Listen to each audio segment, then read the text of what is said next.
আপনি কি জানেন কেন ধনীরা দিন দিন আরও ধনী হয় আর মধ্যবিত্তরা সারা জীবন ইঁদুর দৌড়ে আটকে থাকে? পার্থক্যটা তাদের ভাগ্যে নয়, পার্থক্যটা টাকা খরচের ধরনে। আমরা বেতন বা টাকা পাওয়ার পরই ভাবি কি কিনব, নতুন আইফোন, দামি বাইক নাকি ব্র্যান্ডের জামা। ফিনান্সের ভাষায় এগুলো হলো লায়াবিলিটিস বা দায়। সহজ কথায়, এগুলো কেনার পর আপনার পকেট থেকে টাকা বেরিয়ে যায় আর সময়ের সাথে এগুলোর দাম কমতে থাকে।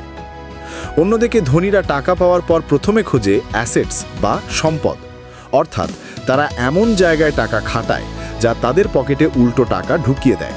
হতে পারে সেটা কোনো শেয়ার, জমি বা ছোট কোনো ব্যবসায় বিনিয়োগ। মজার ব্যাপার হলো, ধনীরা তাদের সেই অ্যাসেট থেকে আসা লাভের টাকা দিয়ে বিলাসিতা করে, আর আমরা আমাদের মূল পুঁজি ভেঙে বিলাসিতা করি। তাই আজ থেকে বড়লোক সাজার ভান না করে সত্যি সত্যি সম্পদ গড়তে শুরু করুন। আপনার প্রথম ইনভেস্টমেন্ট কবে শুরু করছেন কমেন্টে জানান। আর ফিনান্সিয়াল ফ্রিডম পেতে ফলো বা সাবস্ক্রাইব করতে ভুলবেন না।